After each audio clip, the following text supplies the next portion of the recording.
Have a message from the Lord, hallelujah. The message unto you I give. This recorded in this world, hallelujah. It is only that you look and live, look and live, look and live. Oh, sinner, live. Look to Jesus and live. This recorded in this world, hallelujah. It is only that you look and live, that you look and live. Life is offered unto you, hallelujah. Eternal life your soul shall have. If you only look to him, hallelujah. Look to Jesus who can say, look and live, look and live, look and live, my God. Oh, sinner, live, look to Jesus and live. This recorded in this world, hallelujah. It is only that we do and live. La la la la la la la la la la la la la la la la la. It's so sweet to trust in Jesus, just to take him by his word, just to rest upon his promise, just to know the same that Jesus, Jesus, Jesus, how I've loved him, how I've known his all and all. Jesus, Jesus, precious Jesus, oh, for grace to trust him more.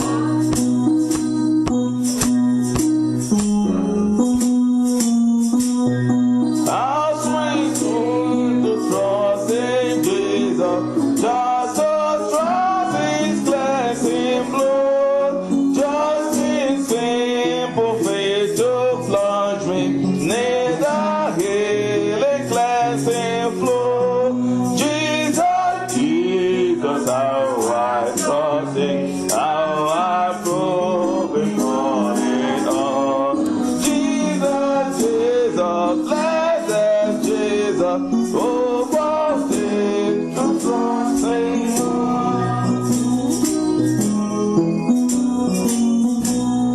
Yes, it's sweet to trust in Jesus, just from sin and self to sin, just from Jesus simply taking life and rest and joy and peace.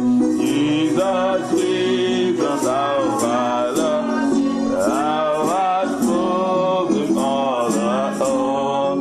Jesus, Jesus, precious Jesus, oh, for grace to trust him more.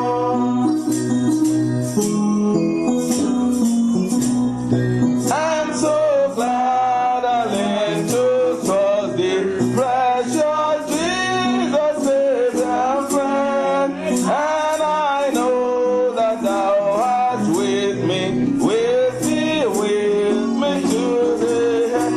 Jesus, Jesus, Jesus, how I love, how I know him all that on. Jesus, Jesus, precious Savior, oh, for days to trust you more. There is coming a day when no heartache shall come, no more clouds in the sky, no more tears stood in the heart. All is peace forevermore on the happy golden shore. What a day, glorious day that will be.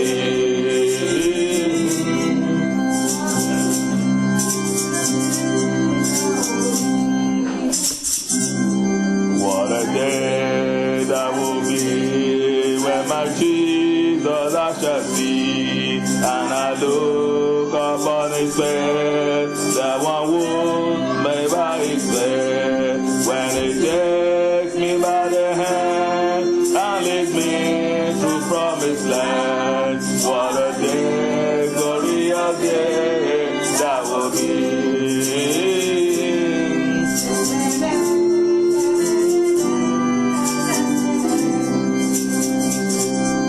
That will be no sorrow, no more bodies of fear, no more sickness, no more pain, no more parting over there, and forever I will be with the one who died for me. What a day, precious day that will be.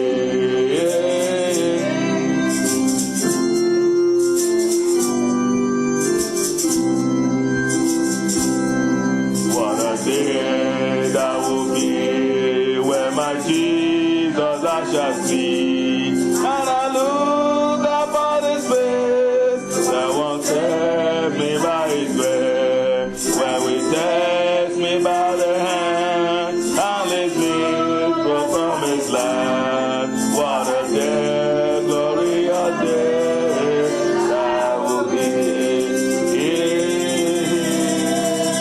What a day, glorious day.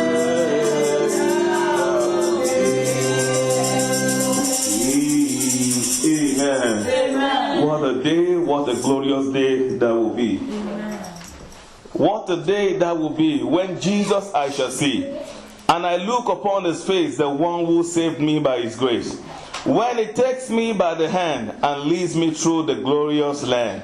What a day, glorious day that will be. What a day that will be when my Jesus I shall see, and I look upon His face, the one who saved me by His grace. When He takes me by the hand and leads me through the promised land. What a day, glorious day that will be. Amen. There will be no more sorrow there, no more burdens to bear, no more sickness or pain, no more parting over there, and forever I will be with the one who died for me. Amen. What a day, glorious day that will be. There is coming a day when no heartache shall come, no more cloud in the sky, no more tears to dim the eye. All is peace forevermore on that happy golden shore. What a day, glorious day that will be. Amen. Amen. Glory be to the name of the Lord. Hallelujah. The Bible says, if you have this same hope of the coming of Christ to take you to His home in His kingdom on that glorious land, you will purify yourself daily as He is pure. 1 John 3 verse 3. Amen. Father, we give you glory because of your promises. We thank you for your mercy and kindness. We thank you for your presence in here today. We thank you, Father, for you have been taking control ever since we gathered here, oh Lord.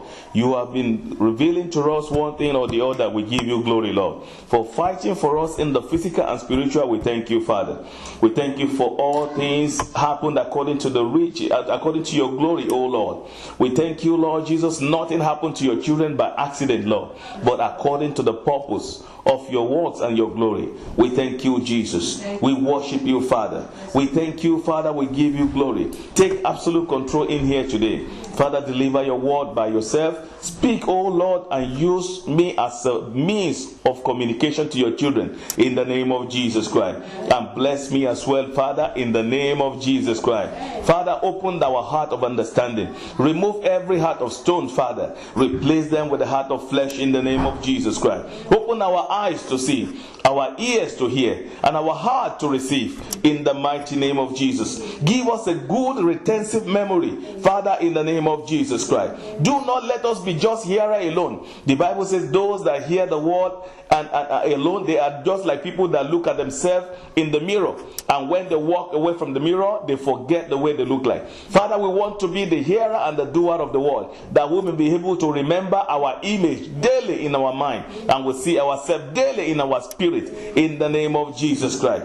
Thank you for you, our Lord. We worship you. In Jesus' name we pray. Amen. Amen. Amen. In Jesus' name. The Bible says all things work together for good for those who love the Lord and those that are the called according to His purpose. So it is the will of God that the situation of the house is like this today without light. But we give glory to the name of God. We are enjoying anyway. How many people are enjoying the Lord this morning? Amen. Amen. Glory be to the name of the Lord. Hallelujah.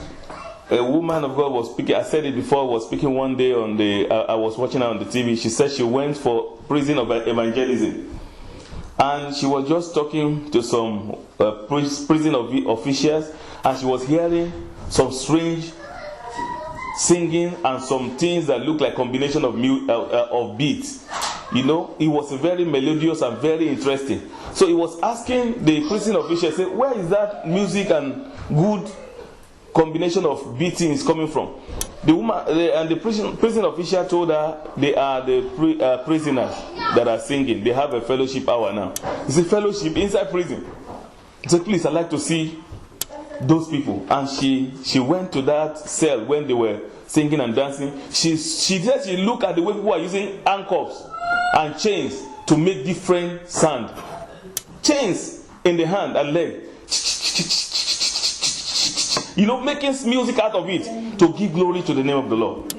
Here are we that we are free. We don't have anything in our hands. Nobody told us when to eat and when to go out or when to come in. But we still find it difficult sometimes to say, what can I praise God for? But we give glory to God for everything that He has done. Amen. Amen. Thank you, Jesus. We will always praise you. The praise that God accepts most, they are the praises that come from when you don't have any reason to say thank God. When you don't have any reason to praise and sing and roll, that is the kind of praises that move God. That is the kind of praises the Bible is talking about, that God inhabits the praises of His people. Amen. Amen. Today, we are going to be hearing from a message titled Adulterous Generation. Adulterous generation. A generation of adultery. We all know what adultery is. So we all know what adultery means. But that is not the kind of adultery I'm going to talk about today. We understand that adultery means when married people have extramarital affairs. That is what we know as adultery of our generation.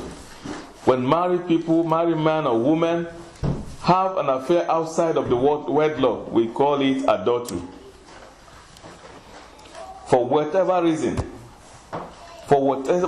no matter how much reasons we gather together for doing something, a sin is a sin. And that is why we have a life that we have to pursue. The Bible says, seek first the kingdom of God and its righteousness. Now, Jesus, like I always say, Jesus Christ is the kingdom. Is the one that shows us the way to the kingdom. By receiving the Lord Jesus Christ, we have actually received a man or the message of someone that will take us to the kingdom of Father. So we have accepted the Lord as our Lord and Savior, and that is the situation of the kingdom. And it does not end there. The Bible says, and if you read that Bible passage in the book of Matthew 6:33, it says, any statement that you see and they say and, which means it's not finished. You don't finish as the kingdom, as being born again. You also have to seek the righteousness of the kingdom, without which we cannot go to heaven. You don't get to heaven by just accepting the Lord Jesus Christ as Lord and Savior. Otherwise, everybody in heart will go to heaven. Otherwise, many Bible passages that we talk about, that some people will say on that day, in your name I cast out the devils. In your name I heal the sick. In your name I set those who are oppressed free. All those words said by Jesus will come to pass. Many people will regret that day. A lot of people will think they are actually saved and going to heaven, that they will not be found. Their names will not be found in the kingdom. Many people will carry Bible on the head and preach and preach. This morning, I think we were saying something. My wife was asking me a question regarding people that used to quote the Bible. We should not be yoked with the works of darkness, but we should rather expose them. So I was telling her. She now asked me a question. What about if somebody commits adultery, for instance, or fornication and confess to you, and the person refused to confess to pastor, can you help the person to confess to pastor? I said no.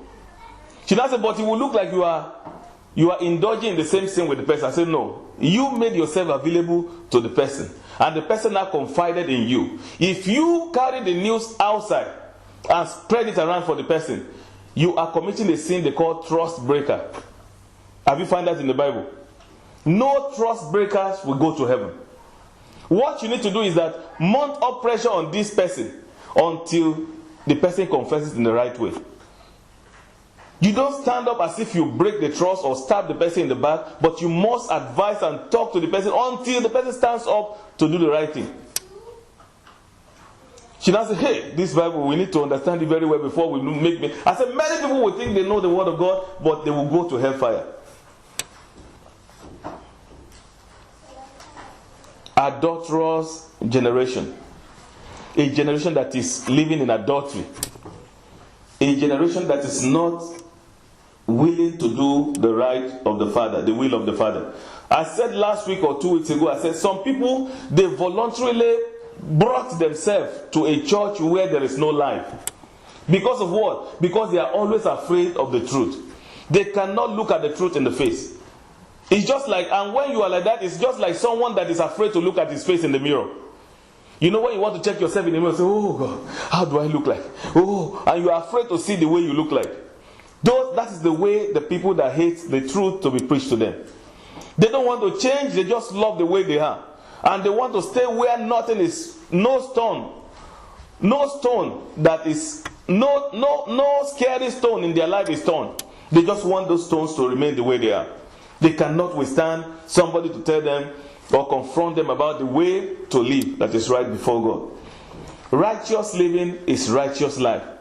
There is no other language than that. And righteousness is not by our own standard, but by the standard of God according to the word of God. Look at the standard I just told you now. When somebody confides in you with the secret of confession of sin, you stand up to go and confess it on behalf of that person to the pastor. It's a sin. But some people were established in the Bible. The Bible says we should rather reprove them. We should not be yoked with unfruitful work of darkness. But that is not what the Bible is talking about. If somebody confides secret to you, you must mount pressure with prayer and encourage the sister or brother to come and confess. You don't confess for them. Confessing for them is a sin. But in the eyes of many people, they will think that is a righteous living. That is faithful living. That is righteousness. And they will be defending themselves, supporting their statements. But it's a sin. See, it takes a lot of things more than what the church of this generation is doing to get to heaven. Unfortunately, most people don't know it. The other day I was listening to another message. Somebody was saying, you don't just fast. You wait until the Holy Spirit tells you to fast. All those things, they are deception of the devil. Says the Holy Spirit that leads Jesus to fast. Therefore, you don't just stand up and fast. Fasting is spiritual exercise. For Christians that always find themselves committing sin, it is spiritual exercise. It helps you. Fasting helps you to stay holy. Amen. Fasting helps you to stay holy, to keep holy. Because that moment you don't eat, you don't talk anyhow. You don't speak anyhow. You don't think anyhow. You don't do anything you like. So therefore it trains you. The more fasting exercise you do, it's not religious exercise. It's not just don't eat. You must be spiritual. You must be prayerful. You must be reading the Bible in the moment of fasting. So it will train you to stay put in the purpose of God for your life. Amen. It will teach you how to stay put in the purpose and the plan of God. Amen. So that is not where I'm going. I want to show us what an adulterous generation is. What an adulterous generation is. Amen. Romans chapter 7, 1-6. A generation, like I was saying, adultery is having a husband and a wife and interfering in another people's, the third party's life in relationship. That is what they call adultery.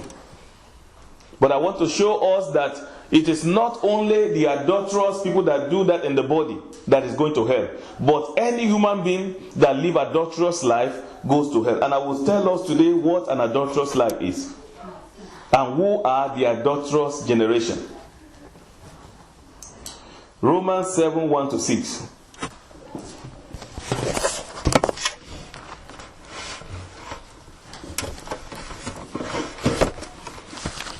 Romans chapter 7, 1-6. I read. Or do you not know, brethren, for I speak to those who know the law, that the law has dominion over a man as long as he lives. For the woman who has a husband is bound by the law to her husband, as long as he lives. But if the husband dies, she is released from the law of her husband. So that if while her husband lives, she marries another man, she will be called an adulteress. But if her husband dies, she is free from that law, so that she is not adulteress, though she had married another man. Therefore, my brethren, you also have become a dead to the law through the body of Christ, that you may be married to another. To him, you see, capital H, to him who was raised from the dead, referring to Jesus, that we should bear fruits to God. For when we were in the flesh, the sinful passion which were arose by the law were at work in our members, to bear fruits to death. But now we have been delivered from the law, having died to what we were held by, so that we should serve in the newness of spirit and not in the oldness of the letter. In other words, Brother Paul is writing to the church in Rome and using the image of married people to explain how salvation is. He said the holy and righteous living is like when a man and woman is married, and the woman decides to marry another person when she is bound under the law of the married of the husband. Which means somebody stands up now, you say you have a husband, and the Bible says you are bound by the law of that husband, and you stand up to look for another when that husband is still living inside your roof, in the way of having a relationship with another person outside. Then Brother Paul calls this an adulterous life. The same thing with believers. The Bible says Christ is the husband of the church. The church is not the building. The church is you, individual you, those that are giving their life to the Lord Jesus Christ. If you flip your Bible forward, the page backward a little bit to chapter 16, before I explain further 17. In verse 16 of that chapter 6, it says, do you not know that to whom you present yourselves to obey, you are that one slave whom you obey, whether to sin leading to death or of obedience leading to righteousness? You see that? So anyone that you stay under is authority. Anyone that you obey. When you were in the sin, you were obeying the law of sin and doing whatever you wanted to do, anyhow you want to do it. But now you are in Christ under the leadership of the Spirit. You are married to Christ Jesus. You are divorced, or the devil is dead. Flesh is dead in your life. Because the Bible says if one is not dead, you cannot stay under the leadership of another. So your flesh is dead. Your former life is dead because of Christ. And you are resurrected in the newness of life. And therefore, you have opportunity to be married to Jesus. And you are now staying under the leadership of Jesus, obeying and fulfilling all his words and commandments. Verse 20 of that chapter 6 says, I read it. Chapter 6 verse 20. For when you were slaves of sin, you were free in regard to righteousness. Can we say it together? Can we say it together? For when you were slaves of sin, you were what? Again. Read it again. Verse 20. For when you were free of sin, you were free from righteousness. You see that? For when you were servants of what? Sin. You were free from righteousness. When you were living in sin, you had nothing to do with righteousness, isn't it? You didn't want to care about, even you laugh at the people that are righteous. You call them names, people that go to churches. People that live, don't wear earring, don't wear anything, and they behave like a fool to you. You mock them. You laugh at them because it did not mean anything to you. That's what it means. So when you were slave to sin, in obedience to every sinful lust, righteousness meant nothing to you. So in other words, when you are now married to Jesus, the sinful life ought to mean nothing to you.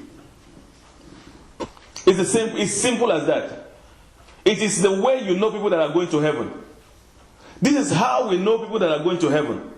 This is how we know people that are truly saved.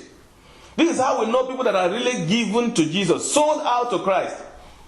When you were living under the leadership of sin, righteousness meant nothing to you. And therefore, when you are living in righteousness, sin ought to mean nothing to your life. And I go to 7, back to 7 now. 7 now says, therefore, Brother Paul says, what I'm saying in 6 is, if you have, the situation is like a married people. You are under the leadership of one, and you want to have a relationship with another in adultery.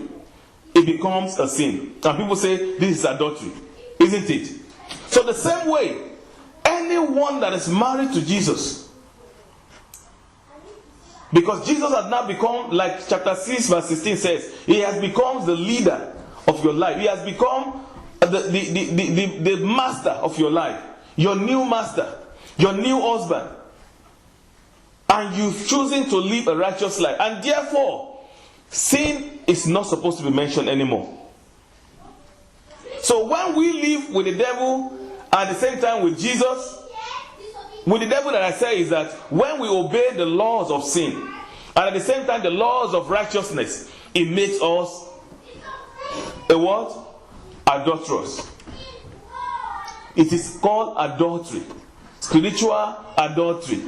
So when the Bible says these people will not go to heaven, the liars, the adultery, the fornicator, you will know that if you are living like that, God will not allow you to be part of them in Jesus' name. Amen. So adulterous person is not only people that commit adultery that we know. They are the people that live black and white life on their journey to heaven. Today we are holy.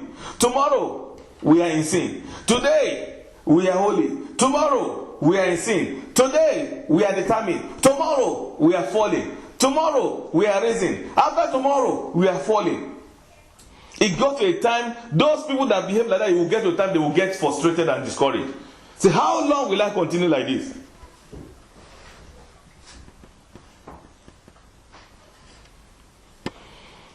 Second Corinthians chapter 11 verse 2 to 5.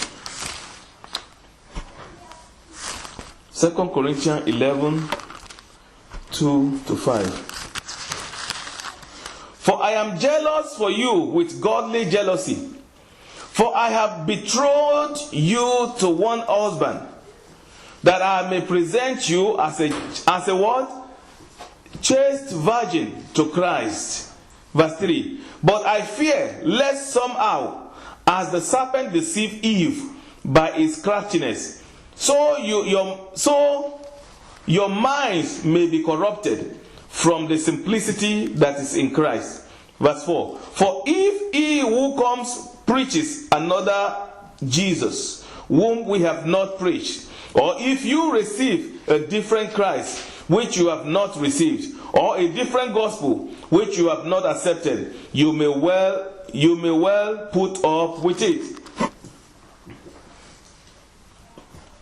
Adulterous generation.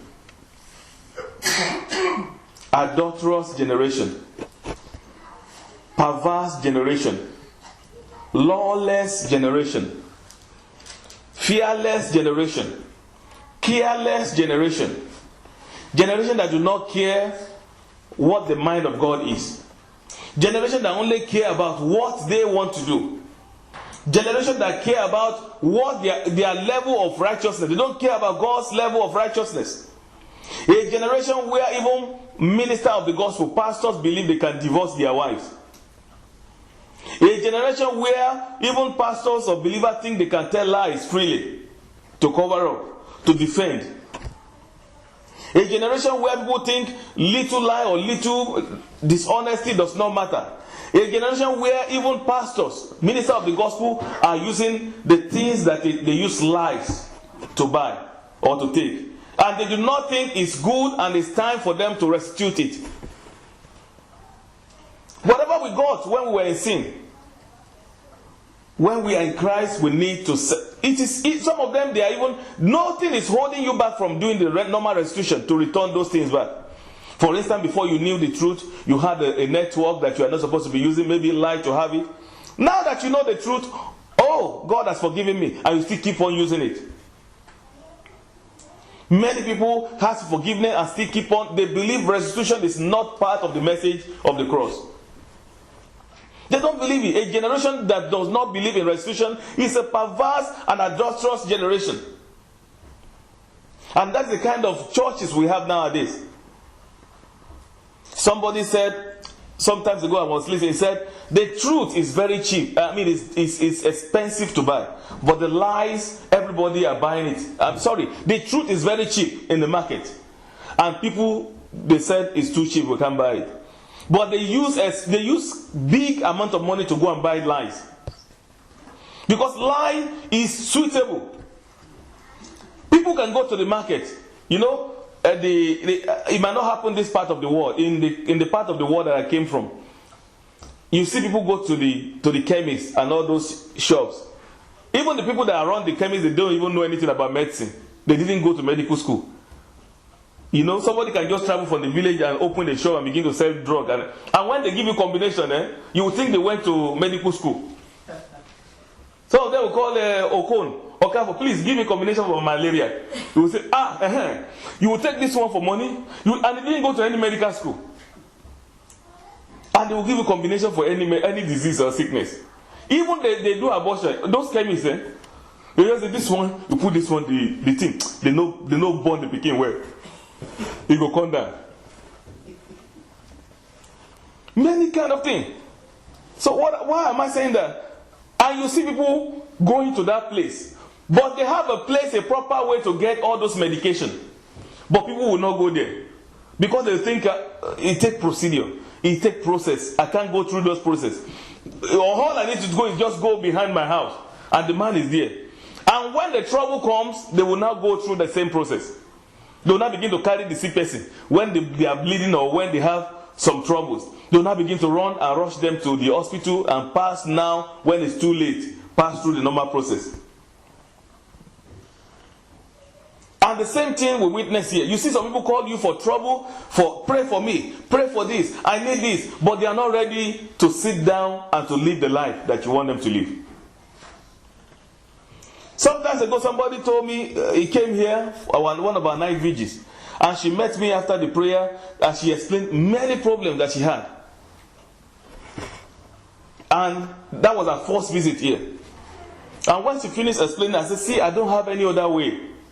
I don't pray for the enemies of God.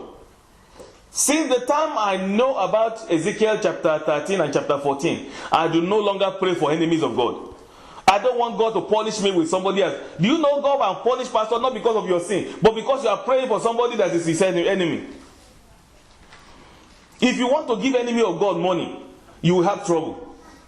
If you want to pray for enemy of God, you will have trouble. Especially somebody that God is punishing and is hungry.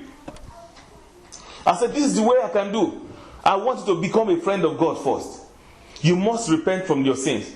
You must change from your ways. And when I finished talking, I was looking the way the woman was looking. Say, this one, maybe he doesn't know the kind of emergency problem I have. I said, when you do that, we will now pray, you will see what God can do. That was the last thing I saw about the sister. She didn't turn up again. We didn't see her again. And the next thing, my phone rang one day and I picked it. He said, Pastor something. Is that Pastor Agisafe? I said, no, this is not Pastor Agisafe, this is Samuel. I said, sorry, wrong number.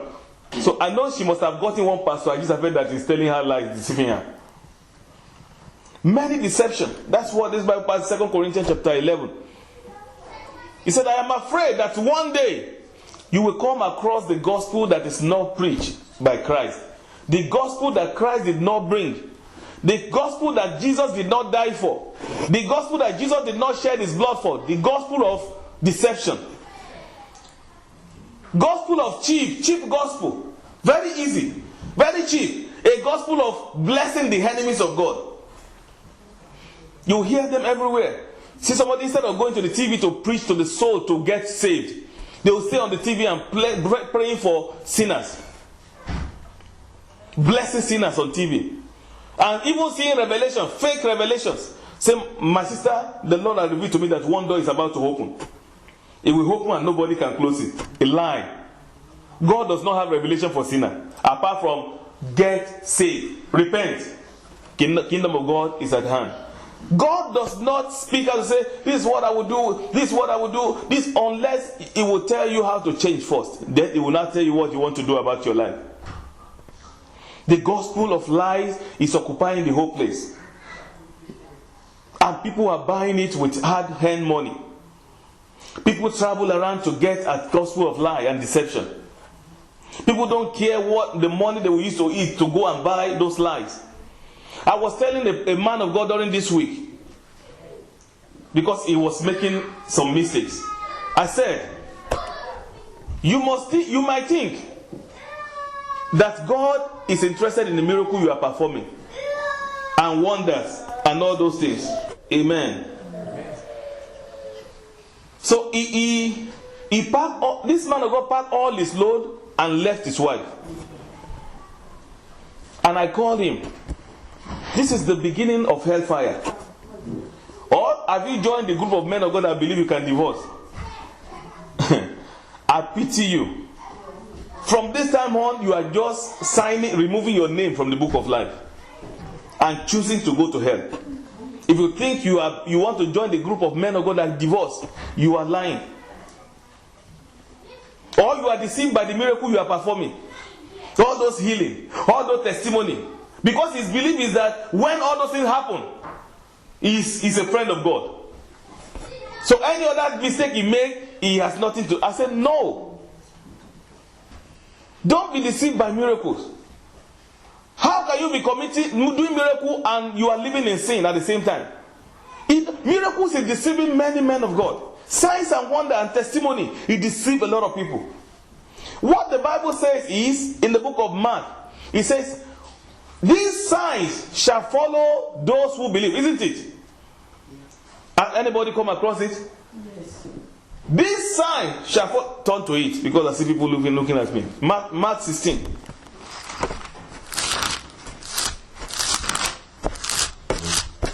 Mark 16. From verse 16. Go into all the world and preach the gospel to every creature. He who believes and is baptized will be saved, but he who does not believe will be condemned. 17. And this sign shall follow those who believe. In my name they will cast out demons. Does it say everything about Christ have his condition? There is condition to go to heaven. There is condition to do miracle. There is condition to do healing. There is condition for blessing. If you must be blessed, you must be a giver. And now you must not just give and sit down. You must be a giver and somebody that want to work. And God will not channel blessing to you. You have to create a way that God can bless you back when you are giving. That is the only way you get blessed. If you give, no matter how give and you pray very well, you sit down in your house, it will not come. So you must create a way of your blessing, and you give and pray, and you see God expanding you. Amen. Amen. You understand that? Mm-hmm. Unless divine giving that God wants to bless you, not the kind of blessing there are different kind of blessing. There are blessing to meet what you need now. If you are a giver, you pray God can do that. You can raise somebody to come and give you. But the kind of blessing I'm talking about is the fulfillment of the promise of God for his children. Regular income, blessing. But The healing too. The condition is that these signs shall follow those who what? Believe. They will cast out demons. Anyone that believes, that is born again, will cast out demons. They will speak with new tongues. They will take up serpents. They will drink any deadly things, and so on and so forth. They will be able to do signs and wonders and miracles. But it does not mean they will go to heaven. In the book of Revelation, in the book of Ephesians, in the book of Galatians, we can find out where the criteria to go to heaven is. Even in the book of Matthew, it tells us, and John and the apostles, they tell us how to get to heaven. Without holiness, without holy life, that is why 1 John 3:3 says, if you have the hope to go to heaven, you must purify yourself as God is pure. Without holiness, nobody can see God. No matter how many miracles. The miracle happened because you believe. So there are two different things. So people are God. When people see a miracle performing man of God and another person and he dies, and somebody stand up to say, I saw this man of God in hell, they will curse that person from the pulpit. They say, what are you saying nonsense? That man that went all over the world and did many miracles and opened blind eyes, and you are talking heresy, and you see that person in hell. They will send you out of the place. Why? Because they don't understand the principle of the gospel. They don't understand the mind of God. The more miracle you do, the more you need to be trembling to seek the heart of God. The more your prayer answer for people, on behalf of people or towards people, they give testimony of what God has done in your life as a pastor or minister, the more you're supposed to go before God in humility. God, please, let my name remain in the book of life. You must serve him with fear and trembling. Adulterous generation. Amen. Amen. Adulterous generation. A generation that lives by themselves and according to themselves. They live what is right for them. Like I tell you, this person that I told you about, he believes when the woman troubled me and my ministry, I have to carry my load and go. I have to do the work of God. The work of God is very important to me. Is it not right? Is it not right? It's right. But it is not righteous living. When the woman wants to destroy ministry, she's making many mistakes. It is right to carry your load and look for another. But it is not right according to the kingdom of God. That is what most men of God that are doing that they don't understand. That's why they divorce and they go away. Because they believe that it is right for them to just move on. But it is not right because it makes no divorced person, I used to say it, no divorced person can enter the kingdom of God. I'm telling you the truth. The day God revealed that to me, it was a deep revelational knowledge. That the reason for divorce is fight, misunderstanding. And for you to take a step to say, let's go our separate, which means we cannot forgive the situation. You are not going to heaven because you divorced, but because you cannot forgive. Unforgiveness cannot see the face of God.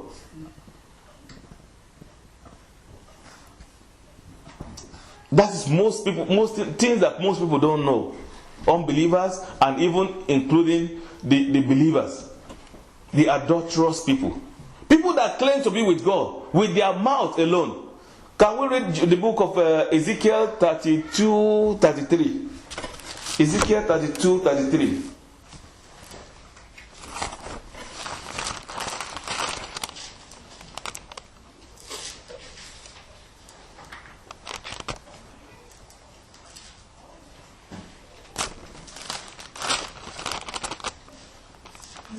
Ezekiel 32, Acts 32.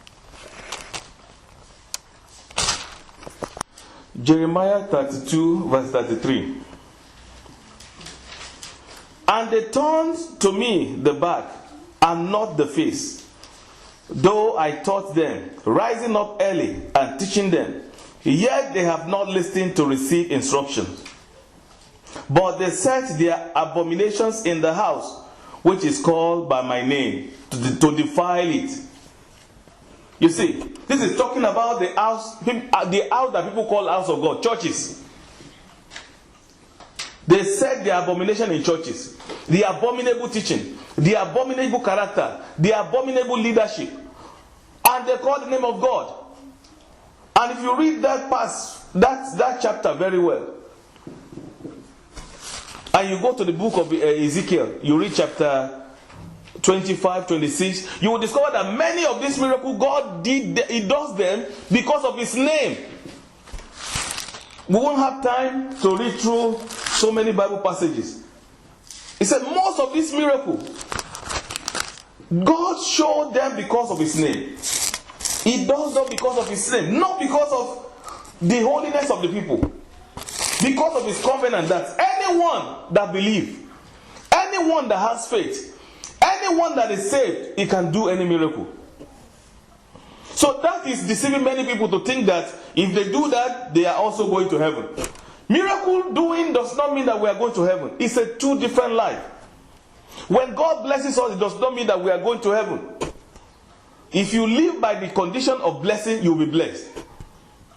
If you have good health and divine health, does not mean that we are going to heaven. If you live by the conditions of life of good health, the Lord will bless you. He will keep you from every sickness. But if you don't live the life that God wants, or you just generally love God and you keep yourself away from many known sin, and the secondary sin, you are not talking about it. When I was talking to this man, I brought him a little bit into some secondary sin that Christians do not really notice. I told him many men of God, they are praying, they are doing miracles, but they have other men of God or brothers or sisters they don't talk to. They keep grudging. They just say, me, I don't want to talk to that one. Somebody that can still invite them for God, they say, I will not go. And yet, they are praying, miracles are happening, and they are going to heaven. They want to go to heaven. That's what I would say. I won't say they are going. They want to go to heaven. They believe they are actually going. They keep grudges. They keep malice. They have people they hate in their heart. See, when you have the nature of God, really, the image of God, you don't hate anymore. There is a sister that I just discovered that what is the problem with this sister and me and this ministry. So during the week, I wish to say some prayers, but I can't do it. I wish to pray some certain prayer. I said, no, I won't. Because that's why I'm saying if you have the image of God, there are some things you won't be able to do. So instead of praying the prayer, I pick up the call, I call her.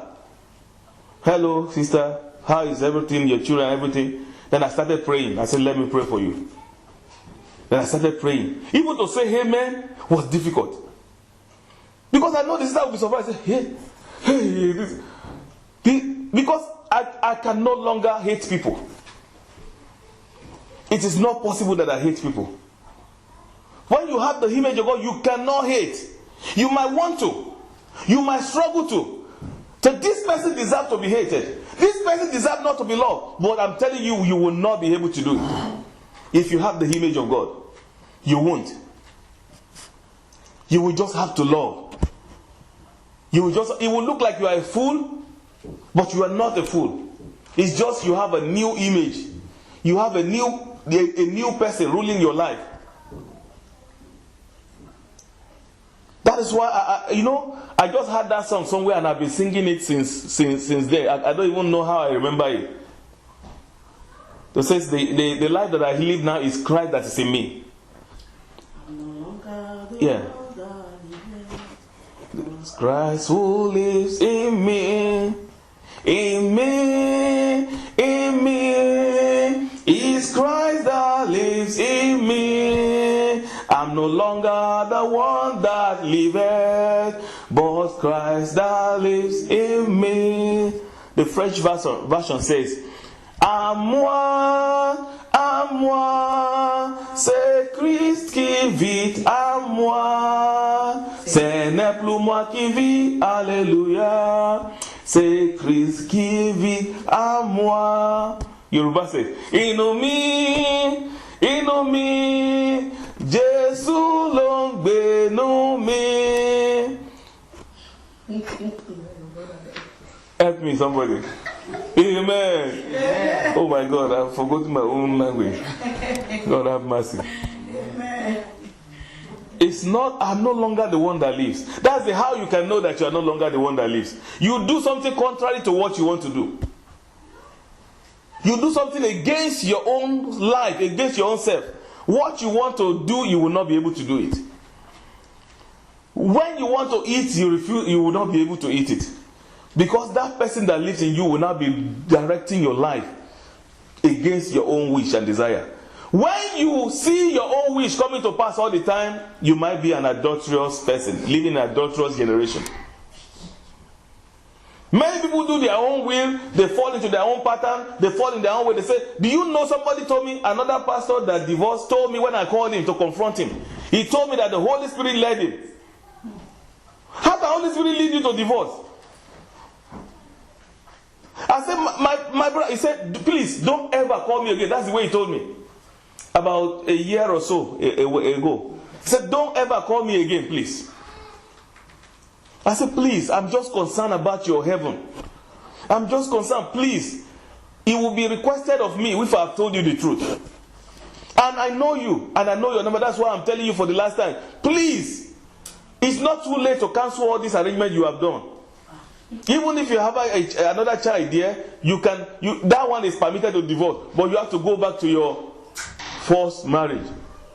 He said, please, if this is, you can call me to talk any other thing. If this is what you want to tell me all the time, don't call me again. But he called the phone. He said, before he called the phone, he said, we'll get there, after we leave this world, we will know who will get to heaven first, between me and you. I said, he just called the phone. He even said he will go to heaven before me. After living with 3 women. These are the people. And he was telling, before we got to that conversation, that's the reason why I jumped to that conversation. To stop the move of adulterous move. Because he was telling me how he came out of a dry fasting of many days, how the Spirit of God is now moving in a new direction, how he wants to travel to some places and do some. I said, that needs to stop. Why do you do the work of God with all body full of sin? How can somebody begin to work for God with everything in the body with sin? Adulterous people. Adulterous generation. Living the life in the church. Teaching the gospel of Christ. Leading the people of God in sin. Working for God with all their body in sin. Living in Christ, praying to God, worshiping Him, shouting to Him, but you turn your back, according to this book of Jeremiah we just read. Turn your back to His instruction and teaching. And you brought your own abomination to the place you call His house. Teaching the message of abominable messages. Carrying doctrines and not carrying the lifestyle of Christ. We must not wear earring. We must not wear scarf. We must, in fact, if you wear high heel, it's abomination. And yet, we don't have lifestyle of Christ. What is the point of depriving ourselves all those rights and the real thing you are not doing? Every dressing has its meaning. When the Holy Spirit comes inside you, nobody will teach you how to dress. I'm telling you the truth. If you can see some of the sisters here, when the Holy Spirit gets into you, nobody will drag you with the way to dress.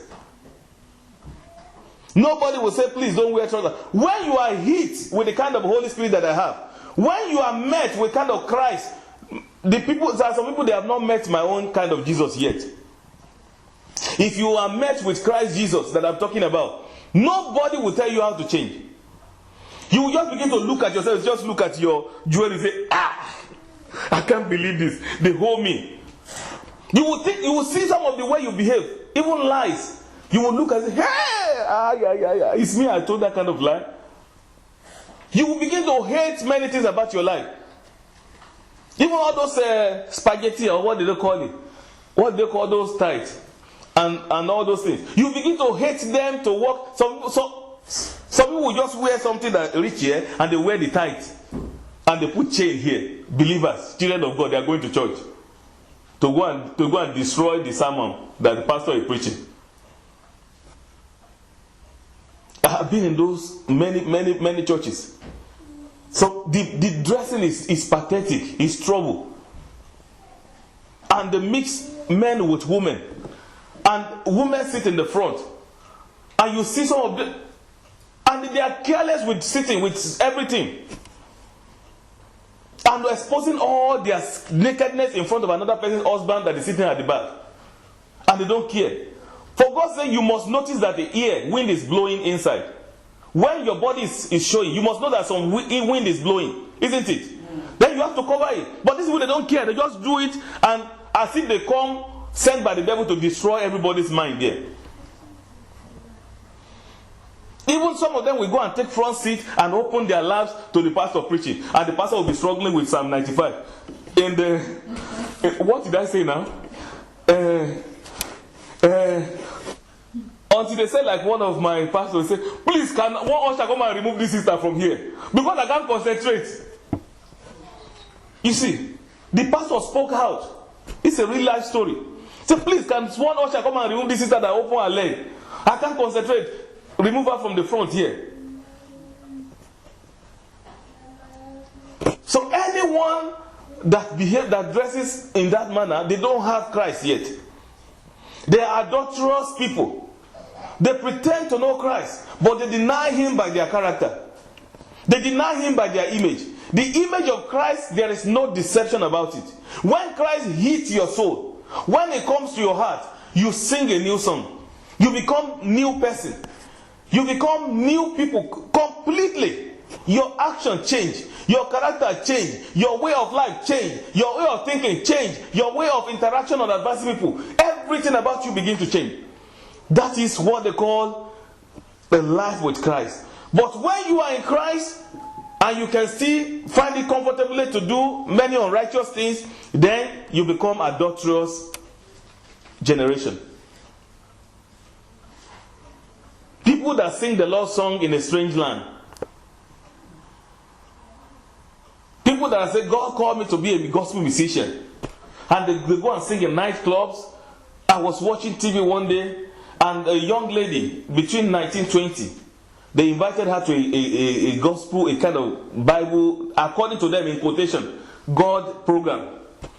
And she was talking about how God called her into singing, gospel singing. And how did she start? She started from nightclub and parties. Before, so that she can, just like the worldly way.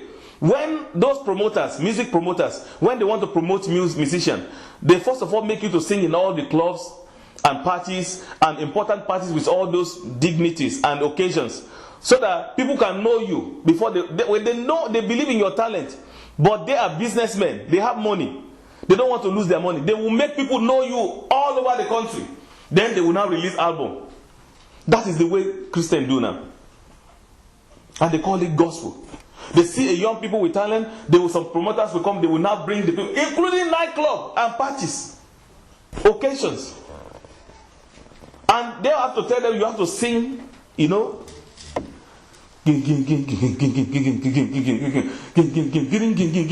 must make it lively. If the beat is not like that, they will not like it. We must watch out for opportunity and chances. The Bible did not say the journey to heaven will be so smooth. We must reject everything, even if it costs us anything. We must reject anything to fulfill and to stand in the purpose and the plan of God. Because we want to be known. Because we want people to know us. We now begin to change from what God has asked us to do. Because I want people to invite me to their church to preach, I will not change the pattern that God has given me. It is not possible.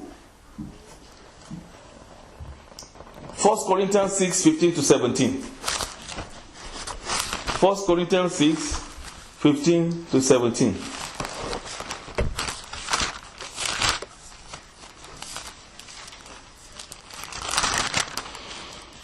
Do you not know that your bodies are members of Christ? Shall I then take the members of Christ and make them members of harlot? Certainly not. Or do you not know that he who is joined to an harlot is one body with her? For the two, it says, shall become one flesh. But he who is joined to the Lord is one spirit with him. Anyone that is joined with the Lord is what? One spirit with him. In the relationship with God, in the journey to heaven, there is no intermediary. There is no third option. It is only two. You either be in Christ or be outside Christ. And the Bible says, those who are in Christ are what? New creation. Have you forgotten that? Therefore, if anyone is in Christ, is what? A new creation. All things are what? Everything has become new. But in this generation, adulterous generation, nothing become new. Somebody that is born again is still wearing the earring that he was a man, not a woman. The earring he was using the two ears before he got born again, he still have it on. The makeup, I don't know what man make makeup until I saw this generation. The makeup to look good that he had then, he still have it now that he's saved.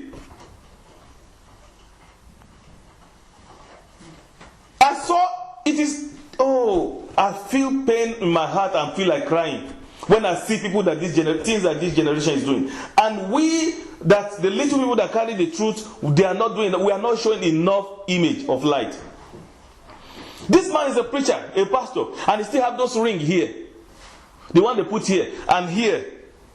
I'm not talking about believer, a pastor. You still have this one here and this one here, and the one they put in the tongue. For the sake of heaven, what kind of image is that? Are we not going to encourage people? When you see people that are new believers, they copy. If you are a pastor and you have beard, your members, men there, they will be leaving their beards. How many people notice that? If you are a pastor, you like big ring, your members, they will buy many rings. If you are a pastor, you cover your neck, all your members will begin to cover neck. So the Lord, and when you see any image of Christ that said is born again as a preacher, putting earring here, putting one here, believe me, you have all the members wearing those. And people will now say that, yes, it's good now, it's easy to serve Christ. Do you know people think that? They think, this is the kind of Christ we are talking about. Those people there, they will say, don't wear this, don't this one. What is it? It is not we that will preach that. It is because of the holiness, so that there can be absolute holiness in the body of Christ. So that there can be, we can visit, because God cannot behold iniquity. He does not enter into the building that has sin.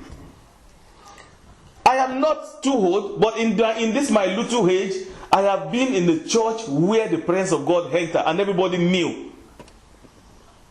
The church is in Nigeria, in Ibadan, in Nigeria, that church.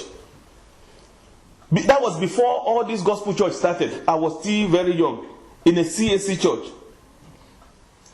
In that church, they have women one side, they have men one side, and they were not entertaining nonsense.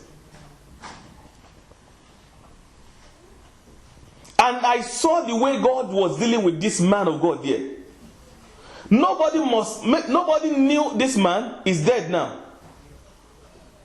They used to call him Apostle Duro Jaye. He was not known, but I'm telling you, he's in heaven.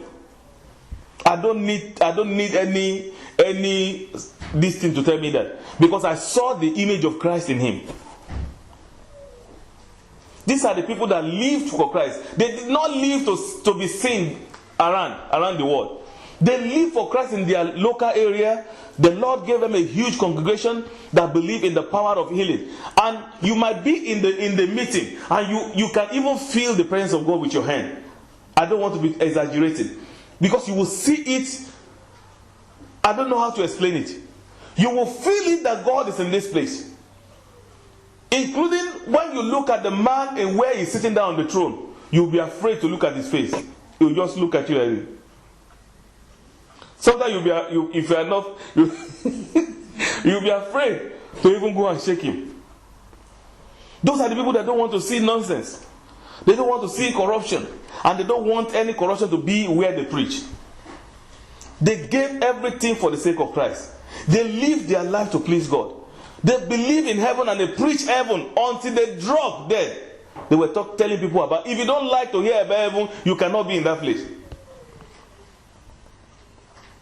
And that was what they lived for until they departed.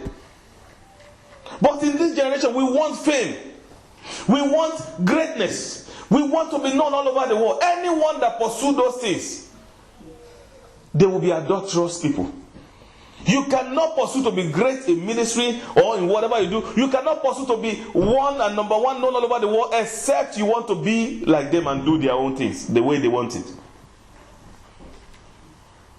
You will not be able to 100% do it the way God wanted to do it. Miracles, signs, testimony, wonder does not mean anything that anybody is going to heaven.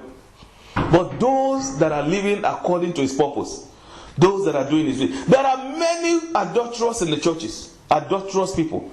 Adulterous believers. Adulterous preachers. Adulterous singers.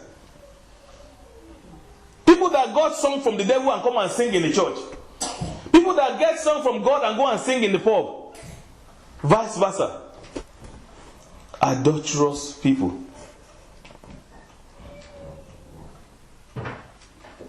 If we are one with God, if we are joined with God, then we must be one with Him in the Spirit. Our body is the temple of Christ. We didn't know that before we were saved. But as soon as we saved, then Christ comes into His body. But many people have chased Christ out of their body. Because of what they want to be, because of what they want to eat, because of what they want to have, because of anything they desire for their life. Little problem, little confrontation, little tribulation set many Christians out of their position.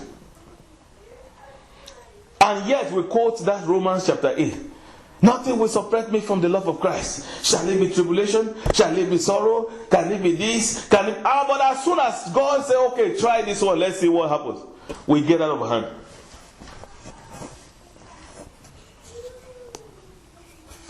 Adulterous generation. Married to one and married to the other at the same time.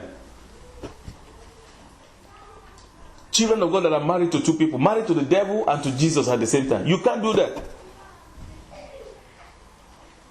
Anyone that controls our life is the owner of it. We think we are actually double married, but what we are doing is choosing the devil.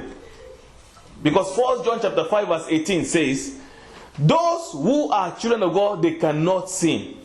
Even if you want to hate, you cannot hate. Even if you want to lie, it will not be comfortable for you. Even if you want to cheat, you cannot cheat. Even if you want to destroy, you cannot destroy.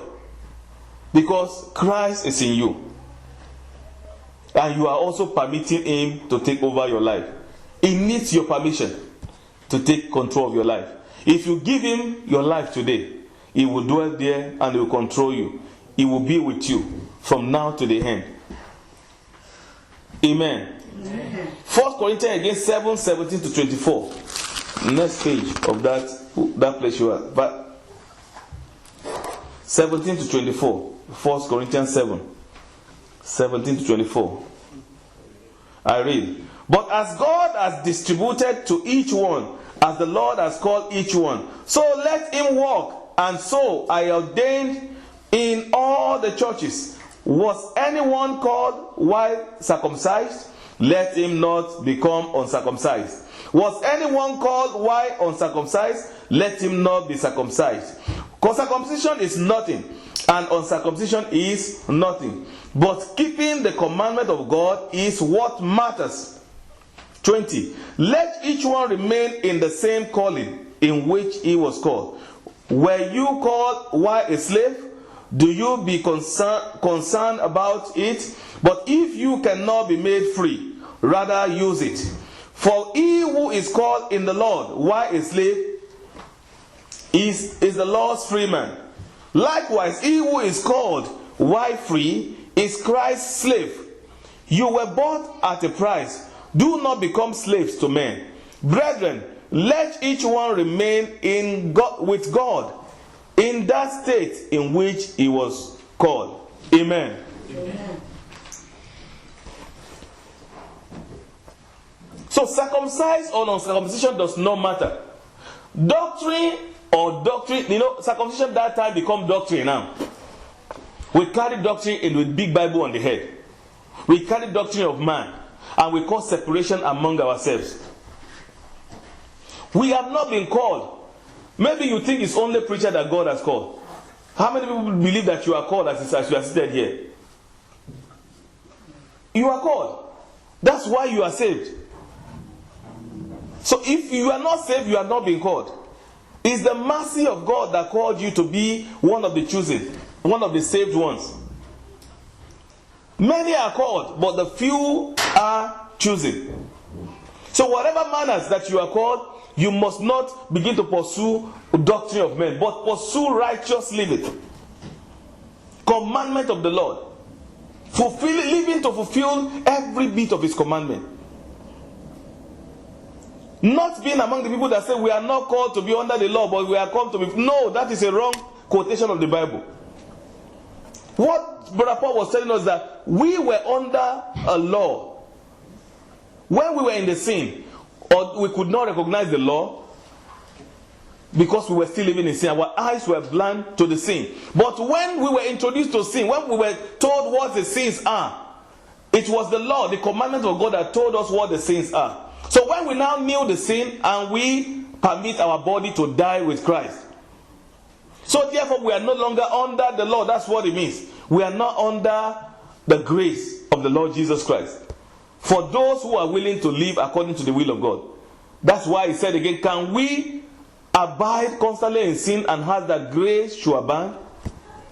He said never. Certainly not. Certainly not. So he has called us, and this passage we just read that if you are called, then if you are called from your freedom, you are free. Sorry. Likewise, he who is called while free is Christ's slave. So you are no longer under the bondage of law or punishment of law, but you are now a slave under the obedience of the instruction of Christ. Because anyone that you choose to obey become your master. So it is not liberty like that. It is just a transition to one government to another government. From one kingdom to another kingdom, to the kingdom of God. And we place ourselves to obey the laws and commandments of that kingdom. But if we now keep the kingdom, the law of the two kingdoms together, the kingdom of God and the kingdom of the devil, then we become adulterous.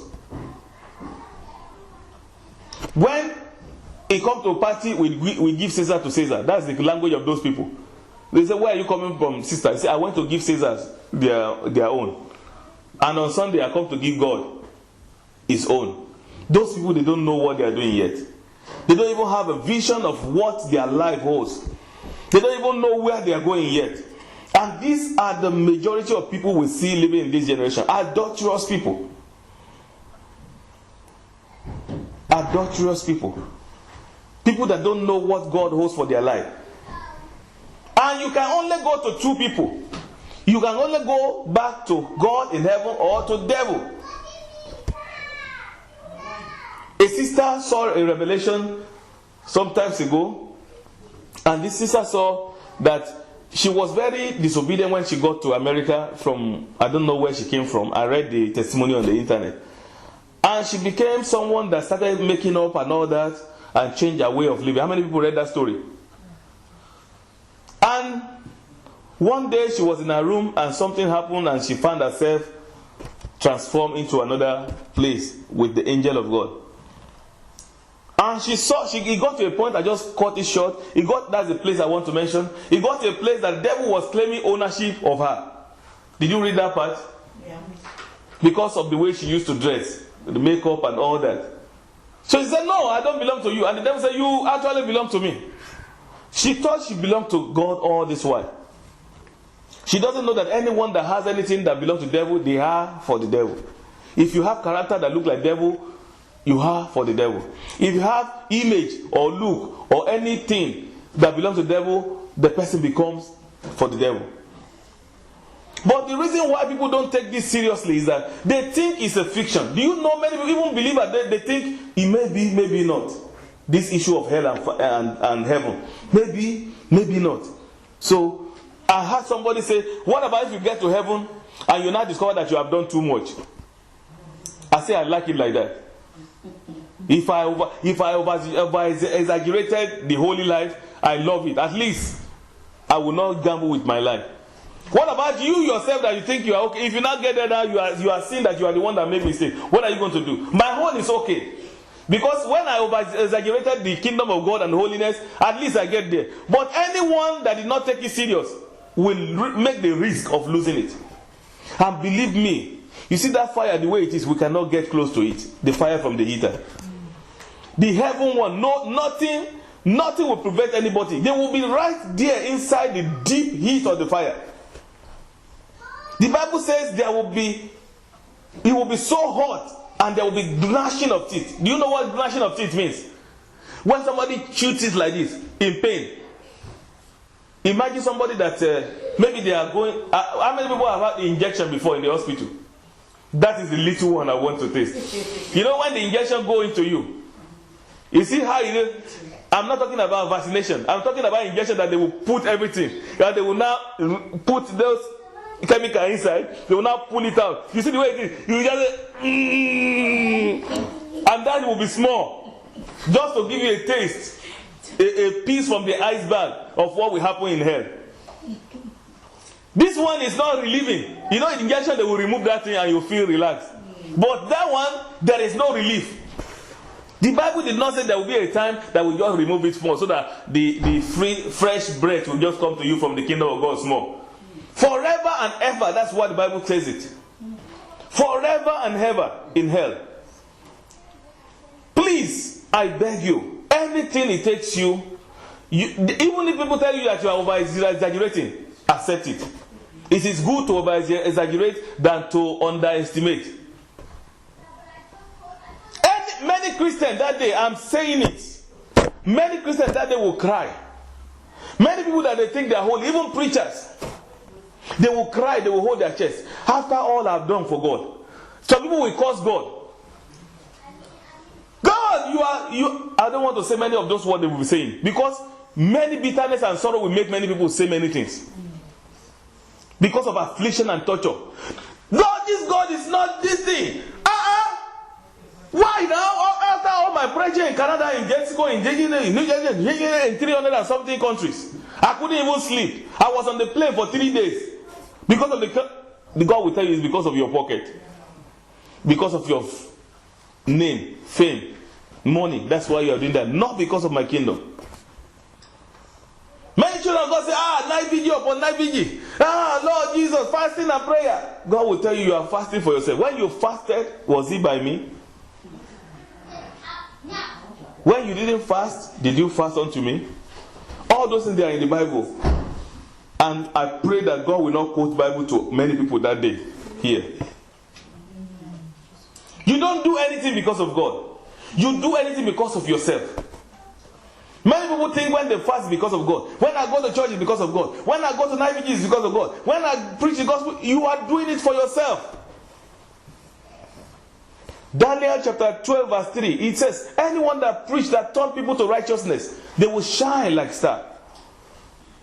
So, don't think any preaching is because of Christ. It's because of heaven. Your holy living is what you do because of Christ.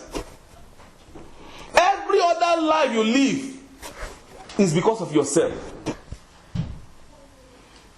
But holy and righteous living is because of Christ and heaven. That is what you do to please God. Because no father does not want his children to come back from journey. But every preaching, every counseling, every fasting, every prayer, night vigil, you are doing it for yourself. Not because of Christ. Amen. Ezekiel 14:12-20. We will not be able to read Jeremiah 42, but I will explain a bit and we'll close. Ezekiel 14:12-20.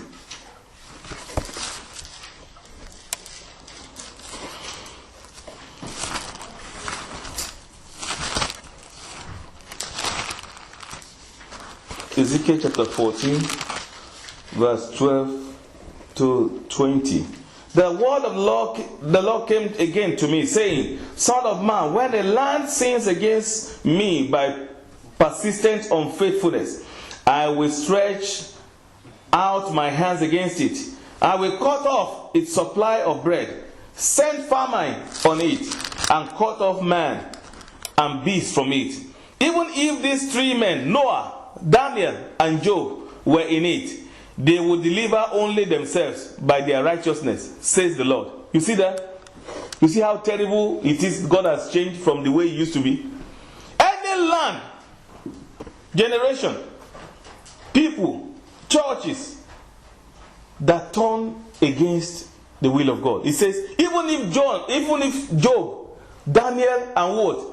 And Noah is in that church, they will only save themselves by their own righteousness. They will not be able to deliver the city or the church from what I will do.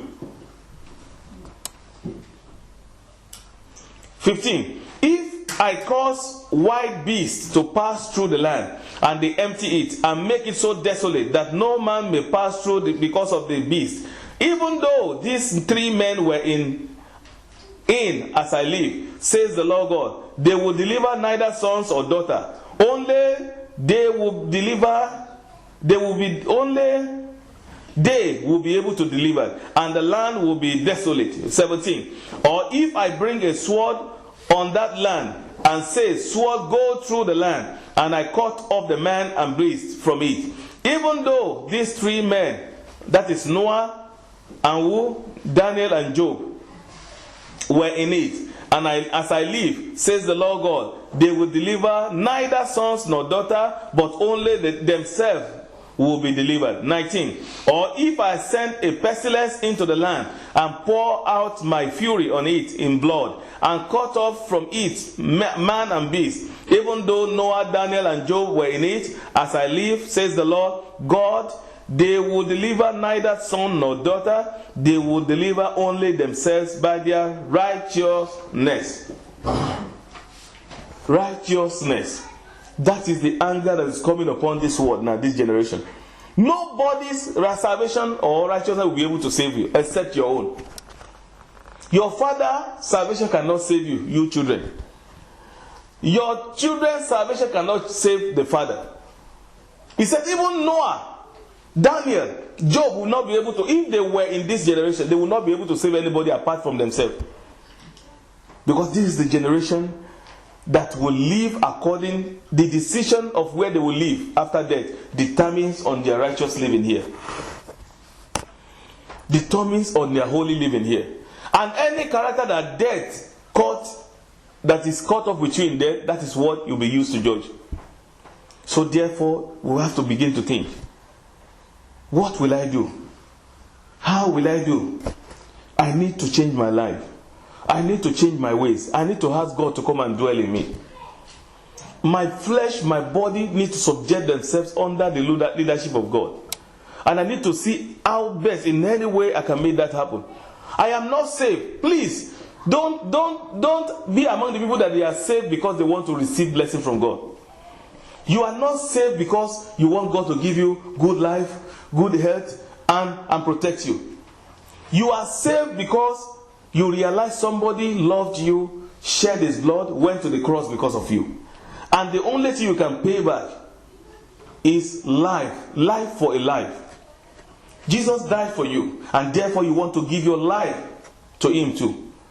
So every other thing is just the benefit that comes from your salvation. So nobody is saved because of anything. You are saved because Jesus died for you.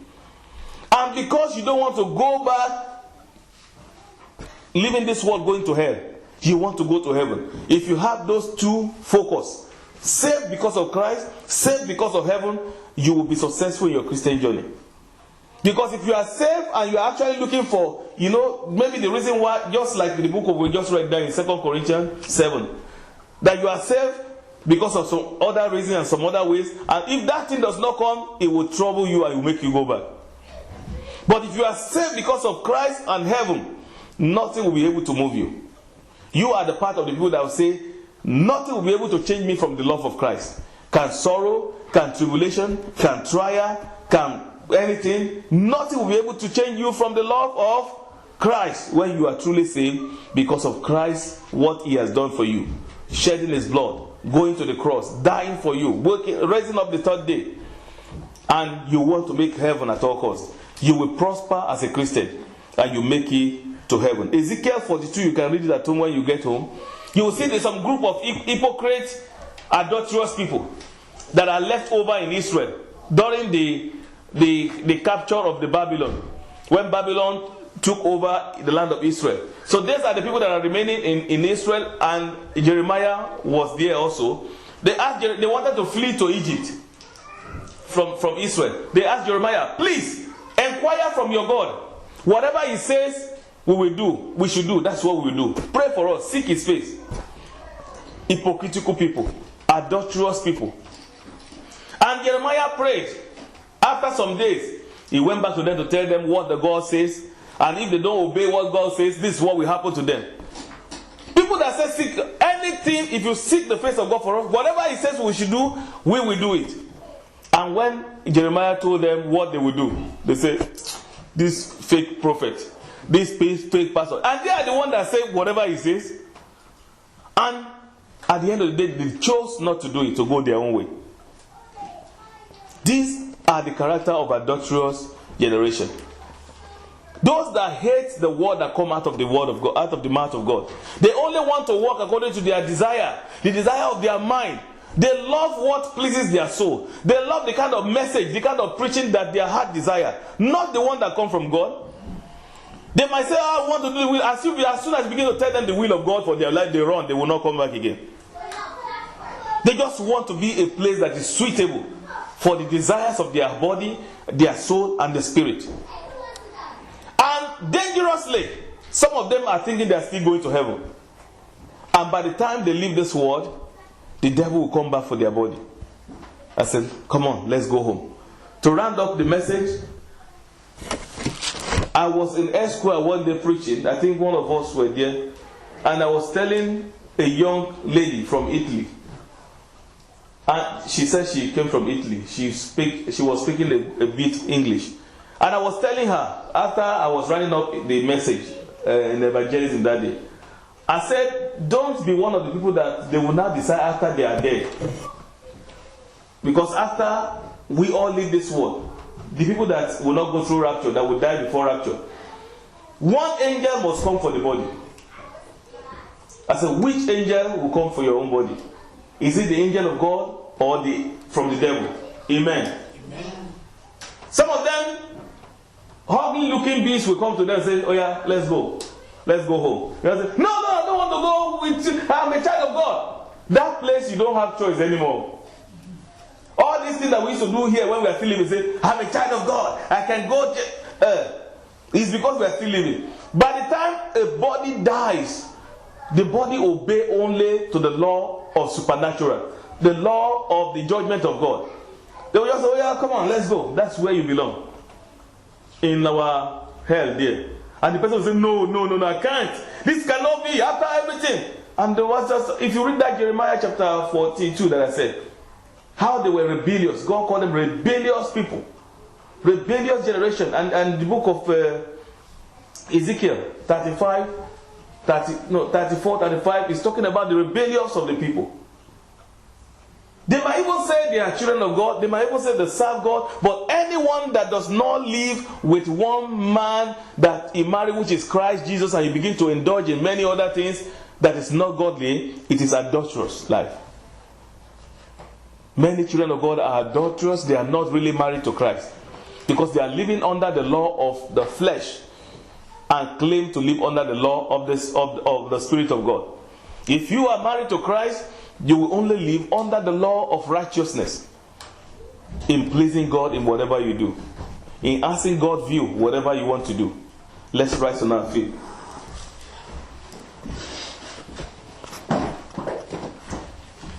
You ask God today, oh Lord my Father, forgive every sin of my adultery, every adulterous living, in my character, in my attitude, in my behavior. Lord, have mercy on me. Lord, have mercy on me. Claiming to be children of God and also indulging in sin. Father, Lord, have mercy on me.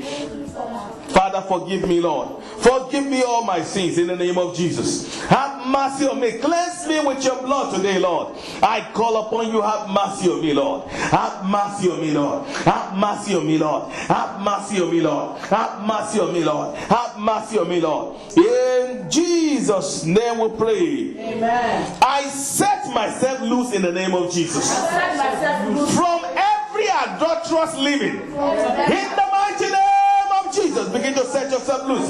By the power in the blood of Jesus. I set myself loose in the name of Jesus. From any adulterous living.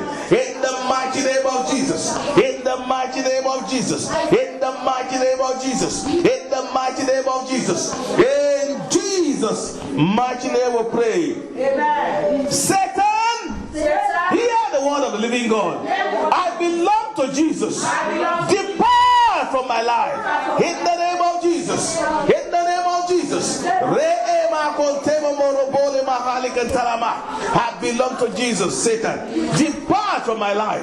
In the name of Jesus. Depart, depart, depart, depart. Depart in the mighty name of Jesus. In Jesus' name we pray. Amen. 1 John chapter 5 verse 18 says, we know that whoever is born of God does not sin, but he who has been born of God keeps himself, and the wicked one does not touch him.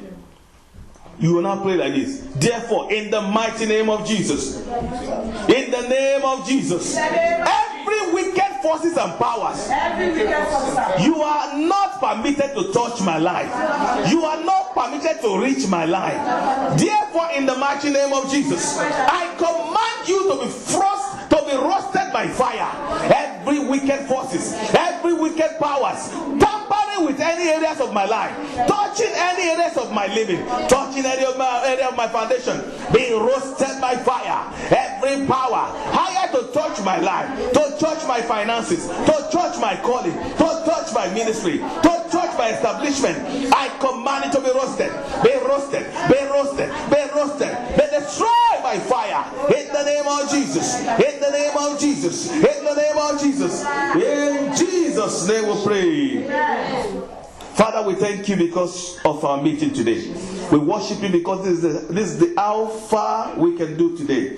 This is the time. This is what we have time for today, Lord. Let your presence go with us, Father.